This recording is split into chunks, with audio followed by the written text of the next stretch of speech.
Can we get a little taste of what a chicken sounds like? Oh, God. Why am I walking myself right into this? I don't know. God, it was so long ago. Oh, yeah. Little, Tig's like, I'll give him a little turkey on, gobble and come that'll on, get him come on. going. Yeah. You're hired. We will see you at 30 Rock, son. God.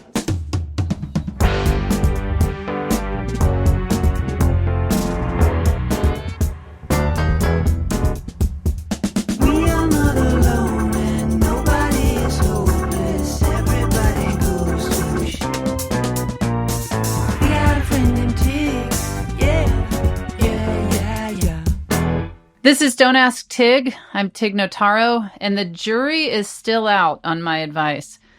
My next guest is an actor who stars in films including the X-Men trilogy, Sonic the Hedgehog, and The Notebook, as well as the hit new comedy show Jury Duty, the Emmy-nominated series Dead to Me, which earned him a Critics' Choice Award nomination, and the film Walk of Shame with yours truly, James Marsden. Welcome to Don't Ask Tig. Hello, Tig. How are you? I am doing well. Way to finish those credits with the most important one. I appreciate that. Of course. Well, I mean, shame. I think that's where you got your big boost in your career, was working in a film with me. That was when I went stratospheric. Yeah, well, we did. When we did. Yes, when I was just sort of idling along until Walk of Shame, and then all of a sudden we're just, shot out of a cannon.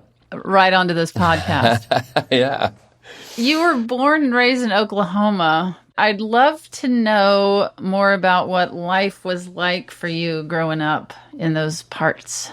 What was life like growing up in Oklahoma? I'm very fond of my childhood, having grown up there. Mm-hmm. We were on the outskirts of suburbia of Oklahoma City, but just enough rural so that I could hop on my bike and go to trails and go fishing and things like that. So I was surrounded by the outdoors. I got home from school and immediately just was outside, which I don't think kids know what that is anymore. So very kind of modest. We didn't have much growing up in Oklahoma, but I had two brothers and a sister, and we were all very close. And, it was like, I'm trying to decide whether or not I lie to you and say that it's way more interesting than it was. Or like that I was some rancher or something, learning how to lasso bulls and, all that. But nope, I was just enough of the city part of Oklahoma City to feel like I wasn't really out in the sticks, but just far enough out that I could actually feel like I was at one with nature, I guess. Yeah. That's definitely something unusual for kids today. Yeah. And also, when I was in middle school, that's when I discovered like acting, if you can call it that. I was trying to stack my schedule in middle school with like easy classes, because you have your main ones like, math and history and English and all that. And I was like, drama, that sounds easy. Let's do that. And I was always a fan of SNL, and that was my dream, was to be a regular on Saturday Night Live, because I just did goofy impressions and did accents and things and made people laugh. And James, you have to do some. Oh, well, no, they weren't great. Well, this is a show called Don't Ask Tig. Standards. This is, low stakes. Let's hear a little something for your SNL audition. Oh, God. What would I have done? I think I was just emulating everyone I was seeing at the time. It was like I was just doing Dana Carvey bits. I was doing, the church lady, and I was doing George W. and all that. Basically, I wasn't doing my own stuff. I was just ripping them off. What would I have done? I don't know if I... Let's hear some George W. Come on. Well, no, it wasn't George W. It was a George Sr. Okay. It was when he was doing the, wouldn't be prudent at this juncture, that whole thing.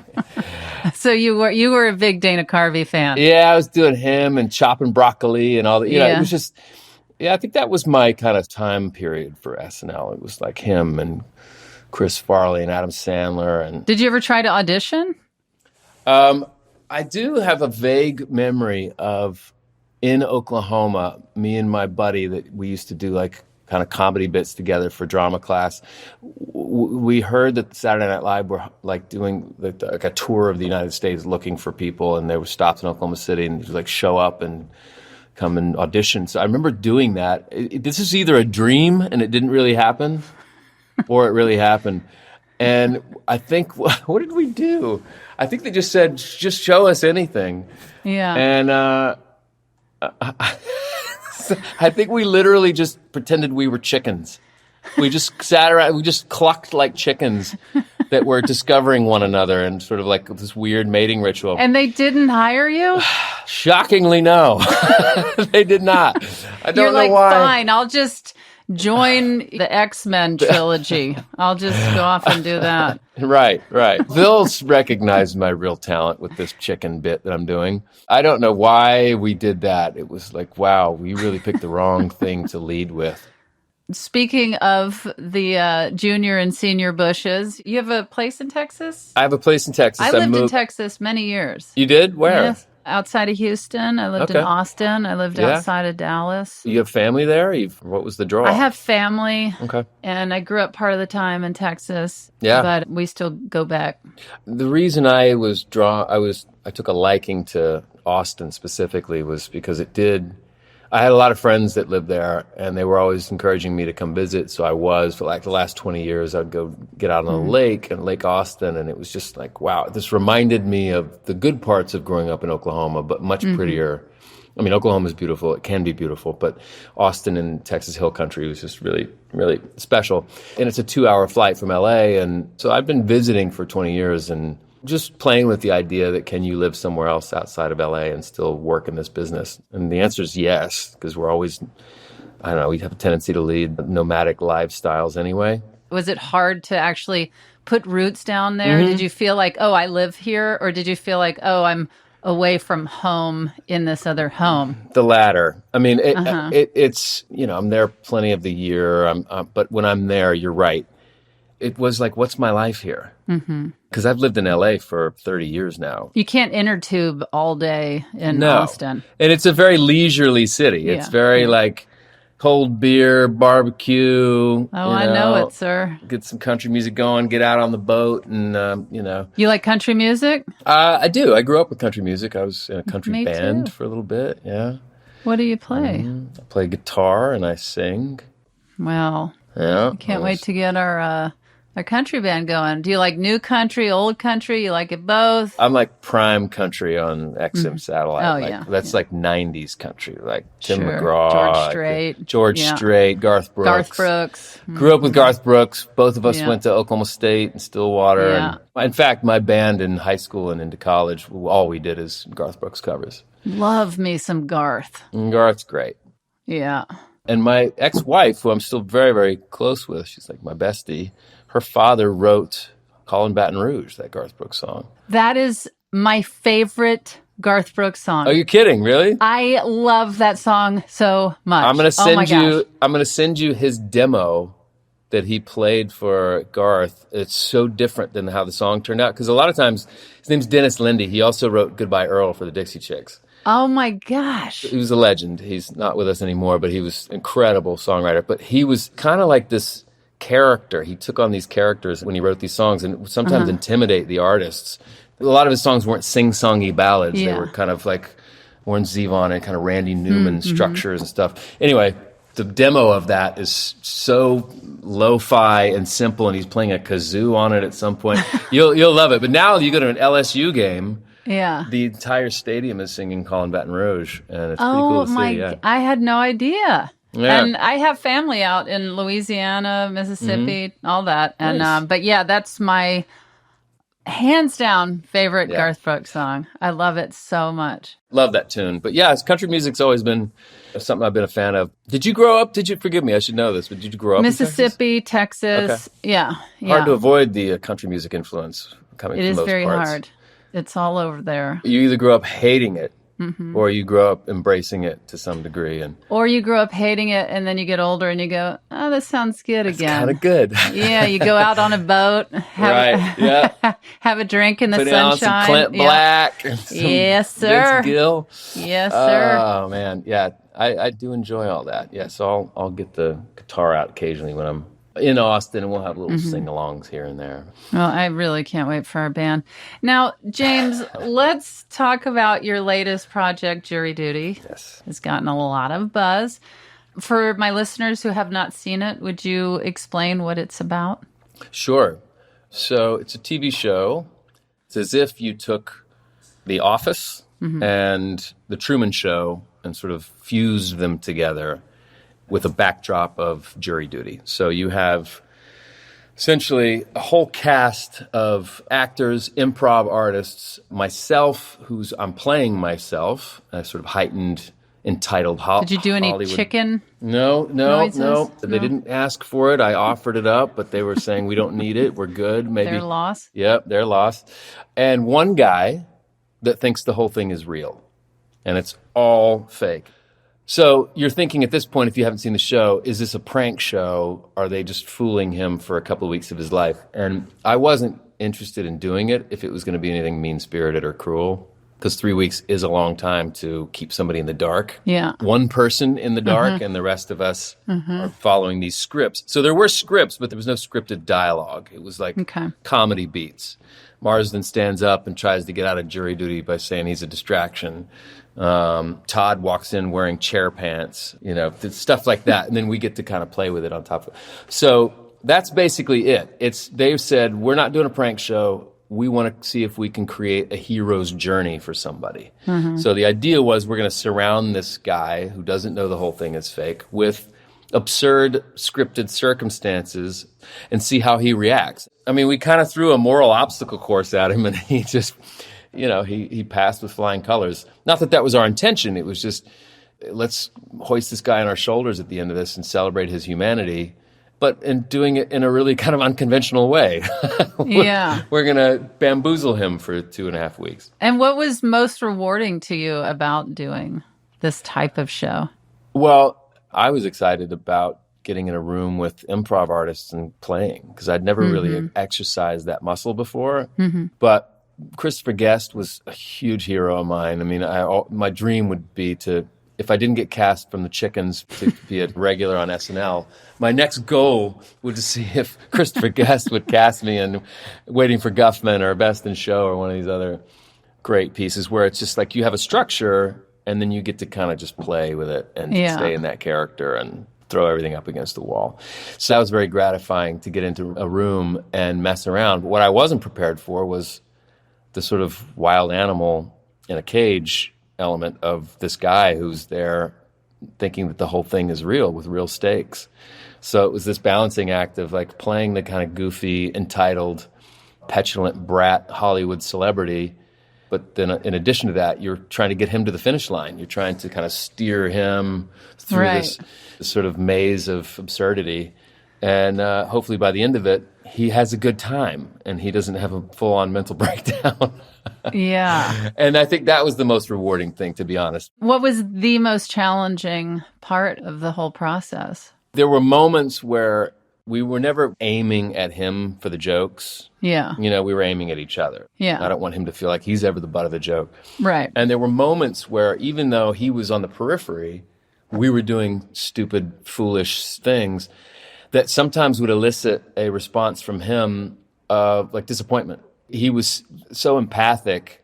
Like if we were embarrassing somebody because it was scripted, he felt bad for that person. So it was like, well, you didn't want him to feel bad for this person.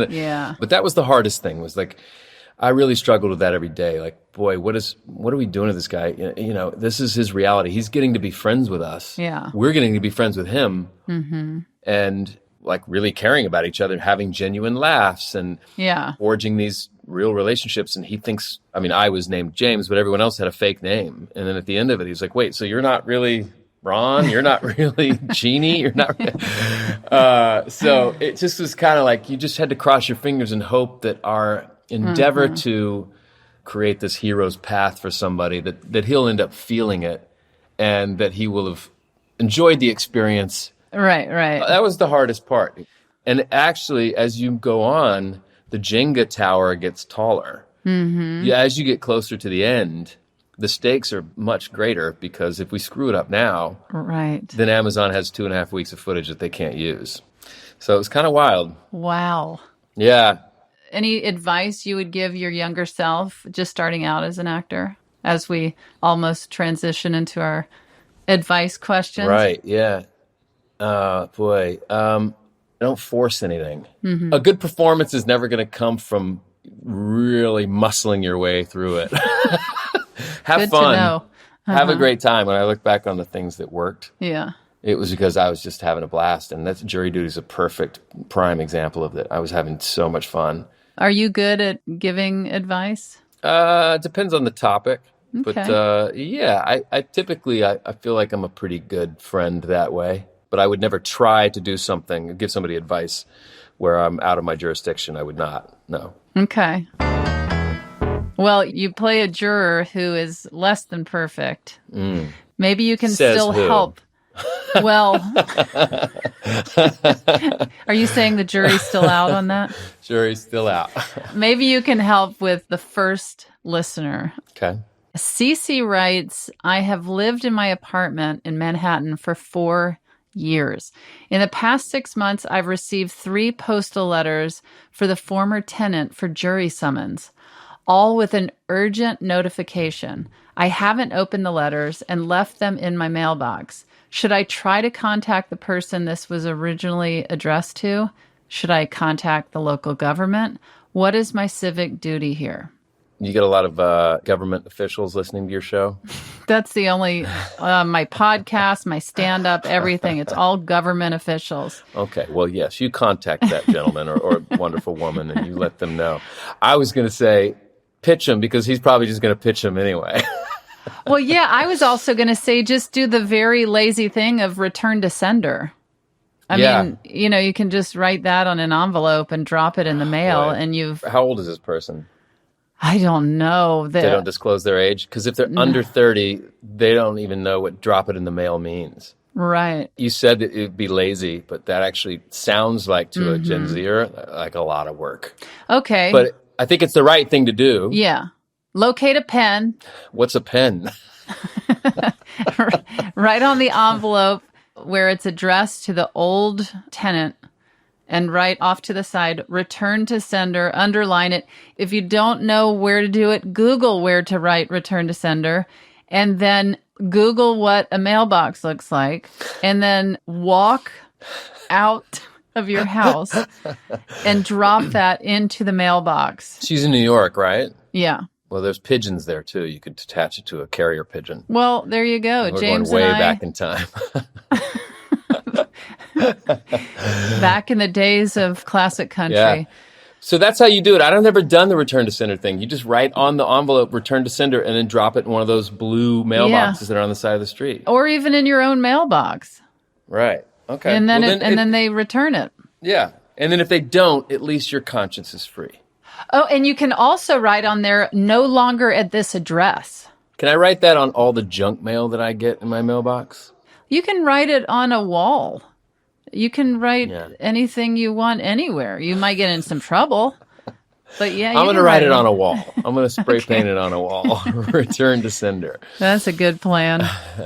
Cece, James and I find you guilty of not forwarding mail. You are sentenced to listen to the rest of this episode, which will return right after this break. James, don't go anywhere.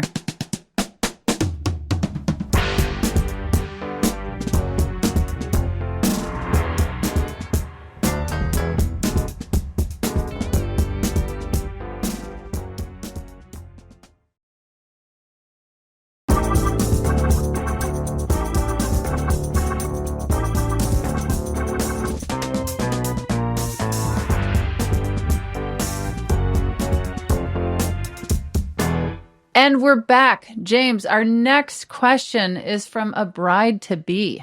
Okay. Deirdre writes, Dear Tig and special guest, my fiance and I are just starting to plan a wedding. We have many polyamorous friends, but are not made of money. What is the best way to ask our polyamorous friends to only bring one guest, especially when this request won't be true for all our polyamorous friends? Sometimes we are friends with a whole polycule. Thanks for your help. Okay, this is going to need some explanation for me. I'm not familiar with a polycule. Are you? Polycule, is that a play on the word molecule? What is that, polycule? I'm guessing it's a bunch of people that are in a relationship together. I don't know. Is that polyamory? It's like an open relationship with several people? Is that what that is? Yeah. Yeah, I think so. Am I selling the idea that it's confusing to me? And then I don't practice this on my day-to-day? What is this weird concept that I secretly do? Yeah. Okay, so wait, they're trying to plan a wedding for themselves? Yeah, but they have all these polyamorous friends, so then all of a sudden it becomes a circus of how many guests they're inviting to their house. No. You still, no matter if you exercise polyamory relationships or not, you should be allowed one guest. Yeah, it's just a +1. Doesn't matter what the nature of your relationships, you just have a +1. Yeah. I mean, there were times where I was dating casually hundreds of people, the same four different people, and if I got invited to a wedding, I wouldn't be like, can I have +4? But I'm in love with all of them. It's going to be strange to only share it with one of them. I think I thought I was. That is an interesting one. I mean, but also, what do the polycules expect? I think they want it all. They got it all. I guess the bride and groom are not polyamorous. Otherwise, they would be marrying a host of people, right? It would just be, but they have lots of polyamorous friends. Seems like we need to figure out what this is before we can even guide anybody. I agree. I feel ill-equipped to answer this. I feel like because I'm in the LGBTQ world that I should know all this, but I don't, even though it's not necessarily bi or gay or trans. Specific to LGBTQ, right. It's just, if anything's gender or sexuality, usually it's like, come on into our group. Maybe it just depends on the bride and groom's intentions. Maybe if they're wanting to open up their mind to exploring polyamory on the day that they give their vows, maybe they do allow a couple extra guests. But I don't want to be presumptuous to say that that's what they're exploring. I don't think they are. Yeah, I think if just buy the books, you get a +1. That's it. You get a +1, all right? You get a +1. That's an easy one. Deirdre, weddings are tricky, but congratulations to you and your fiance. And keep us updated if you add a +1 to your marriage. James, this next question was sent in by a listener named Fiona. Fiona writes, how do I handle my 13-year-old daughter's tantrums? She's going through a lot of changes and finding life a bit confusing. But the tantrums are hard to cope with. She didn't have them at 2 years old, and I think this is harder. Help. I only have 2 nearly 7-year-old boys. And it's one of those things where I think of, is that down the road of having tantrums? And maybe not. Maybe not. I mean, I have 2 boys and a girl, and my oldest boy is 22. My girl is 17. You know, there's a lot going on there for boys and girls, but I say specifically girls, and this is, through my ex-wife kind of teaching me about it. Change in their bodies and hormones, and also the time of what's going on now in the world, and your self-worth is, you feel like it's measured off of social media, and I'm like, God, I just hate that for young girls. It's a bit, I don't know what the tantrum is about. I do know that these storms come by, and the storms pass. It's usually all good at the end of it, and finding a balance of, let's talk about your feelings while they're screaming and throwing across the room. Right. But also, you can't be screaming and throwing things and hitting people. And like, no, you can't do that. So I guess it's just a tricky thing. Depends on the personality of the kid and allowing them to have these tantrums. Or if you're going to have the tantrum, go have it in private. Well, it's funny because I was imagining what would my instinct be just based on not having this experience yet. Our big punishment in our house is All right, you're going to have to go sit by the front door. And they are terrified of that. And they want to avoid sitting by the front door at all costs. But when I think about what if it escalated, I just wonder if, and I hear what you're saying, you don't want to get too like, I feel this and I think this when somebody's losing their mind.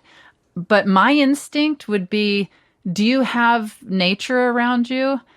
It might be really nice and calming, and this might be some hippie side of me, but to go sit by an ocean, to go take a walk in the woods. Oh, you're right. Or go, if there's a big piece of land or pasture, to lie down in and just look at the sky and talk to your child. Yeah. And I'm not saying it like it's as easy as that. This is totally coming from somebody that has 7-year-old boys that are scared to sit by the front door. That would be my instinct, is to try and go talk to them in wide open nature. Yeah. Try and connect there. I agree with that. I also think it's important to see if they want to speak to a therapist, somebody that isn't directly related to the family. Great advice. Great advice. See if the therapist would come to the beach with you and lie down and look at the sky. That's really smart, because sometimes it's just like getting them out of that space. And like, go move the legs, move the furniture around, go walk. Well, and to see that the world is bigger than what's going on right under your nose. Yeah. And that's looking at a sky so huge, or an ocean so huge, or a forest so deep in the woods. And so it's a reminder that your problems aren't as big as maybe they feel. Yeah. And I've truly gone and would lie down in a field and stare up at the sky. I remember once when I was heartbroken. I mean, that is what I did, to just kind of take in and deal with my emotions. They say to get in touch with the earth too, like where you're actually laying on the grass, where you're feeling the earth underneath you. It actually does something physiologically to you and emotionally too. I think the other thing too is, and this is a tricky one because it depends on what the tantrum's like and what they're throwing a fit about, but give yourself permission to not have to fix it. Yeah. Sometimes it's just like, let her get it all out. Yeah. I feel like as parents, we always feel like we have to create a solution or provide a solution. And sometimes it's just like, let this just run its course and be a quiet, supportive presence next to her. And she'll remember that. Fiona, James and I are both parents. So that was some expert advice, I would say. Thanks for writing in, and all of the best to you and your daughter. James, before I ask this last question, do you smoke weed? I promise it's relevant. I don't. I've never been much of a weed smoker, but what I have discovered recently is a specific strain of sativa or whatever it is that actually helps me sleep in the form of like a gummy. I don't take any of it to like take my brain to other places where I can write more interesting stuff or have more laughs in a conversation. The application for me is always to chill me out, turn the brain off, and go to sleep. Same. And it's been great to not have to take anything else. Yeah. So Sarah in DC writes, "Hello, Tig and guest. I am an almost 50 happily married lesbian mother of 2.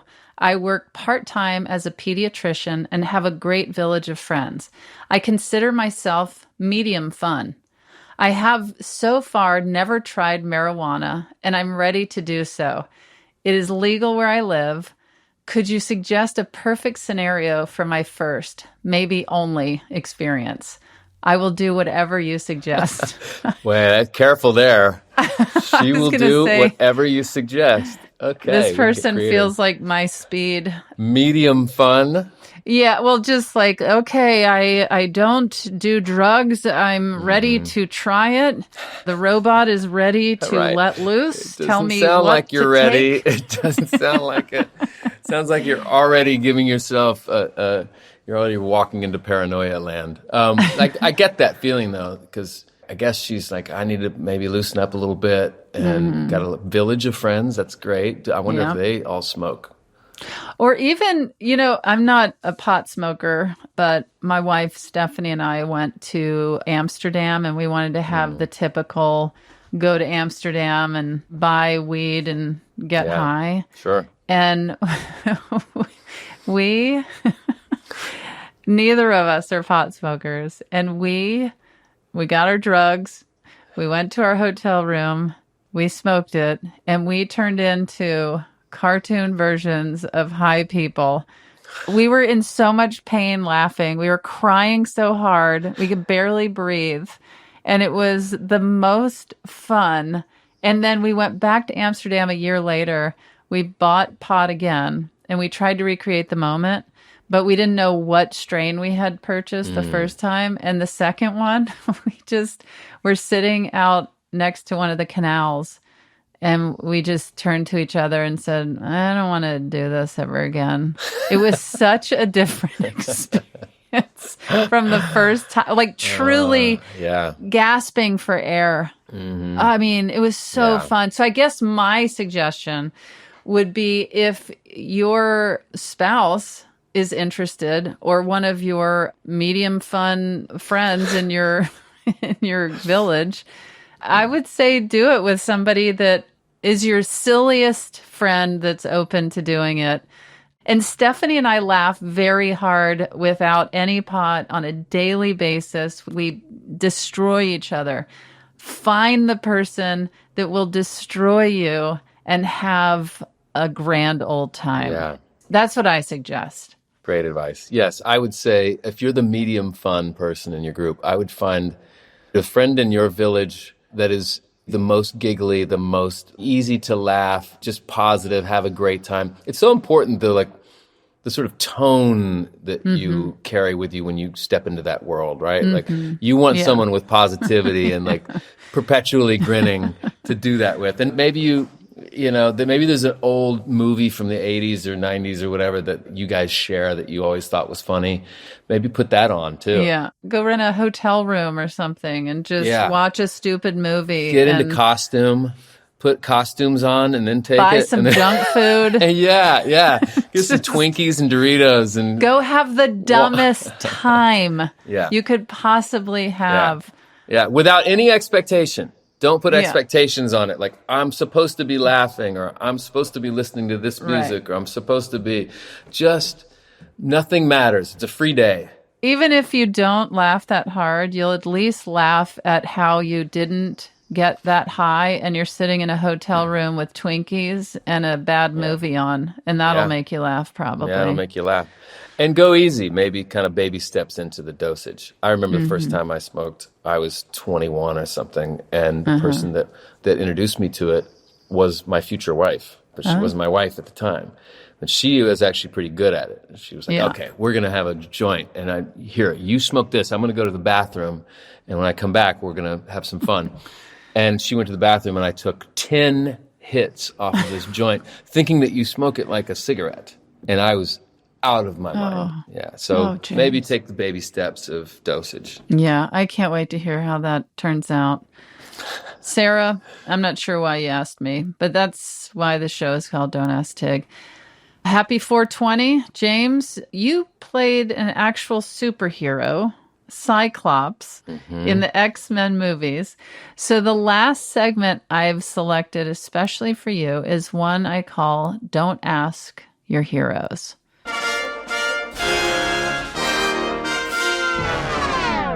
Everyone always says don't meet your heroes, but what about asking your heroes for advice? Don't Ask Your Heroes is the part of the show where we imagine what your hero might have to say about a particular question that's on your mind. So, James, you might have more than one, but if you had to name just one person, who would you say is your hero?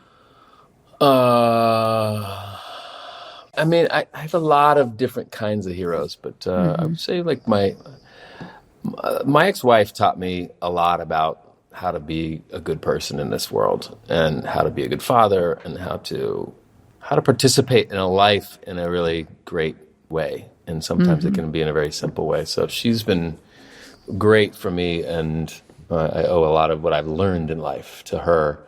That's nice. Yeah. We started really young, and like I said, we're still very, very close. But Other heroes. Well, there's like industry heroes, like people that you looked up to as far as their work and things like that. And Thank you. I always loved Paul Newman. He seemed like a guy who could do drama really brilliantly, but also had a sense of humor and could do comedy as well. And then he had a whole other life outside of this business. Yeah. And he was very happily married and had his charity. And I don't know, I just always liked him. Did you know Paul? No, I had never met him. No. Uh-huh. Well, if you could ask him one advice-related question, what would you ask him? If I could ask Paul Newman, advice-related question. I'm better at giving the advice. Boy, how do you cope with aging? Yeah, what's your secret? I think he was famously known for sticking his head in a giant bucket of ice water every morning. Wow, it's getting popular with all the polar plunging that's going on. Yeah, I guess so. Yeah. The cold plunge stuff. Yeah. Yeah. What is the most graceful way to accept getting older? What do you think he would say? I think he would say, just keep getting older for as long as you can. I don't know. I don't know what he'd say. Stick your head in a bucket of ice water? Yeah, stick your head in a bucket of ice water. Maybe don't take yourself so seriously. Yeah. That's the advice I would give to somebody. Don't sweat the small stuff, and it's all small stuff, that kind of thing. We just go through life worrying about everything. Well, that goes back to the, go lie down at the beach and go lie in a pasture and go walk through the deep woods and let Mother Nature coddle you and cradle you a bit. Yeah.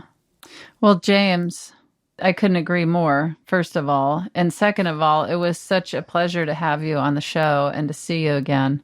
That's great. It's good to see you too. That was so much fun. I could talk to you for another couple hours. I know. I was very lost in the episode, and I was surprised when it felt like we were just laying on the beach somewhere, didn't it? It felt like in a kind of meandering little meadow, staring up at blue skies. I'm going to miss this. What am I going to do to calm myself again? I'm going to actually take a walk. Take a little walk into the woods.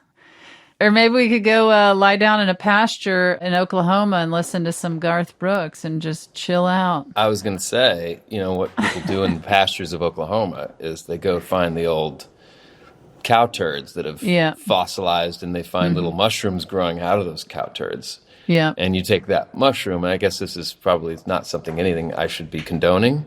It's probably illegal. But if you really want to turn up the volume on the color spectrum and all that while you're laying in the field, Isn't that crazy that would be illegal to get mushrooms off of poop? Yeah. Like, how is that possibly written in a rule book somewhere? You're going to jail if you take mushrooms off of cow poop and put it in your mouth and then see crazy things. Yeah. All right. I know. So I don't think that's up to us to tell people to do it or not to do it. There's poop out there with mushrooms. We're gonna lay in a cow pasture. We're gonna listen to Baton Rouge. We're gonna listen to Baton Rouge, and we're gonna experiment with some strains of poop shrooms. Like the good parents that we are. James, is there anything you would like to mention? Retract? Anything you'd like to retract or add to before we head out of here? I think I've added plenty. No, it's been lovely. It's so great seeing you, and that was a fun chat, and we'd love to do it again. Love to have you, and loved having you, and hope to see you again soon. Walk of shame too. Yeah. Walk of shame too. Bye. Bye.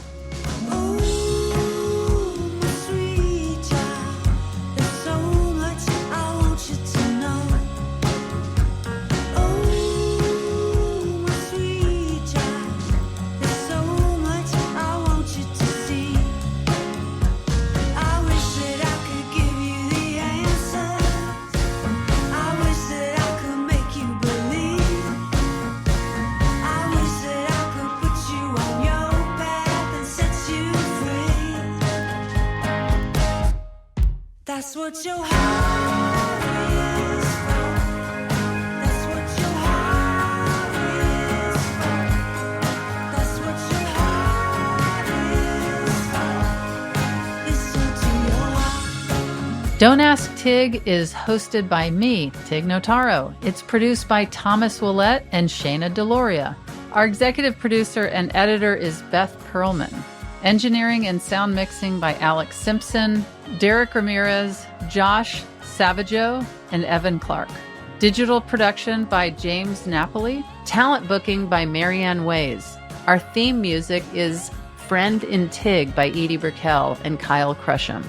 And Listen to Your Heart by Edie Brickell. Special thanks to Hunter Seidman. APM Studios executives in charge are Chandra Kavadi, Alex Schaffert, and Joanne Griffith. Concept developed by Tracy Mumford. Our executive consultant is Dean Capello and Gobsmack Studios. You can always ask for advice at don'tasktig.org. Just write in with your problem or send us a voice memo. Remember to follow us on social media at Don't Ask Tig. Don't Ask Tig is a production of American Public Media. And as always, thanks Dana, and I'll tell Becky.